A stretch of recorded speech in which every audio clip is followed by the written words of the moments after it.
ငါကွန်ဒိုမီနီယံတစ်ခုကိုဝယ်ရှင်တော့ကွာsquare feet ဘယ်လောက်ရှိနေတယ်ထင်လဲ ကိုတိုဝယ်မယ်ဆိုလို့ရှိရင် square feet တစ်ခုပဲအရေးကြီးရလို့ထင်နှုံးမဲ့လားကိုတိုမှာဆိုလို့ရှိရင် square feet တဲ့အရေးကြီးရ facility ၅ချက်ရှိပါတယ်နော်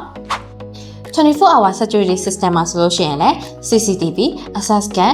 security တို့ရှိမရှိဆိုတော့စစ်ဆေးပြရပါမယ်ရှင်။ဘာဖြစ်လို့လဲဆိုတော့လုံခြုံရေးကအဓိကဖြစ်တဲ့အတွက်ကြောင့်မလို့ပါ။ကားပါကင်မှာဆိုလို့ရှိရင်လည်းကားပါကင်မလုံလောက်မှုဖြစ်လို့ရှိရင်နေ့စဉ်အခက်အခဲတွေ့နိုင်ပါတယ်ရှင်။ backup generator system ဆိုတာလည်းအရေးကြီးပါတယ်ရှင်။ဘာဖြစ်လို့လဲဆိုတော့မီးပြတ်လို့ရှိရင်မဖြစ်မနေလို့အပ်တဲ့ facility မို့လို့ပါ။ elevator မှာဆိုလို့ရှိရင်လည်း elevator မကောင်းလို့ရှိရင်နေ့စဉ်ဘဝအတွက်ခက်ခဲနိုင်ပါတယ်ရှင်။ fire alarm emergency exit ရှိမရှိဆိုတာလည်းစစ်ဆေးပေးပါ။ waste management system ဆိုတာလည်းအရေးကြီးပါတယ်ရှင်။ဘာဖြစ်လို့လဲဆိုတော့တန်ရှင်းရေးရာ condo value နဲ့တိုက်ရိုက်သက်ဆိုင်နေလို့ပါ